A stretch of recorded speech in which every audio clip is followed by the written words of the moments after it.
आखिर वो भी जल कबीले से थी। लेकिन हर कोशिश के साथ आंग की पुरानी यादें लौट आती और उसका ध्यान भटक जाता। तभी आंग को एक रहस्यमय दर्शन हुआ। एक आवाज उसे पास के वायु मंदिर में बुलाने लगी, जहां एक प्राचीन आत्मा उसके सवालों का जवाब दे सकती थी। सोका और कटारा डरे।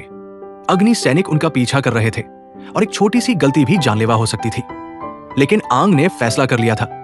वो अपने उड़ने वाले साथी पर सवार होकर मंदिर की ओर निकल पड़ा। ऊंची पहाड़ी पर पहुंचकर उसने देखा मंदिर तबाह हो चुका था। अग्निदेश ने उसे लगभग मिटा ही दिया था। तभी एक भिक्षु उसकी ओर आया। उसने आंग को पहचाना और भावुक हो गया। उसने कहा, सब कुछ नष्ट नहीं हुआ, कुछ पवित्र चीजें अभी भी सुरक्षित हैं। वो उसे एक गुप्त कक्ष में ले गया, जहां उसके पिछले जन्मों की मूर्तियां रखी थी। लेकिन तभी सैनिकों ने कमरे को घेर लिया। ये एक जाल था।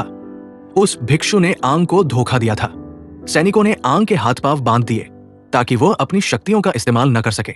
और यहां एक बड़ा सच सामने आया।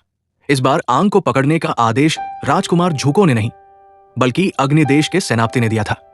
सेनापति झूको से पहले अवतार को पकड़ना चाहता था, क्योंकि दोनों एक दूसरे के कट्टर दुश्मन थे।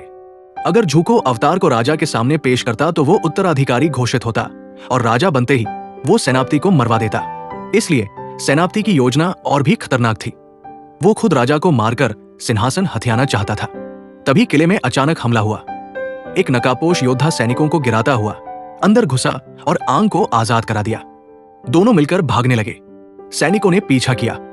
आंग और नकाबपोश ने मिलकर लड़ाई की और बाहर निकलने का मौका बना लिया। लेकिन आंग ने देखा कि नकाबपोश कई सैनिकों के बीच घिर गया है। वो उसे छोड़कर नहीं भाग सकता था। आंग वापस लौटा। तूफानी हवा के साथ उसने सैनिकों को हरा दिया और नकाबपोश को बचा लिया। लड़ाई के बाद नकाबपोश बेहोश हो गया।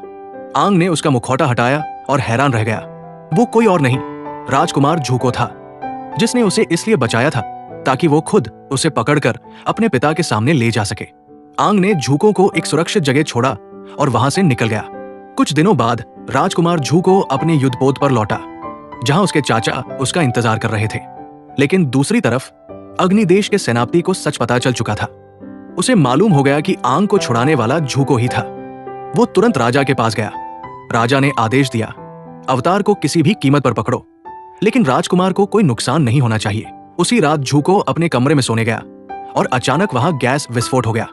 पूरा जहाज हिल उठा। झूको चमत्कारिक रूप से बच गया, लेकिन सेनापति को यकीन हो गया कि राजकुमार मर चुका है।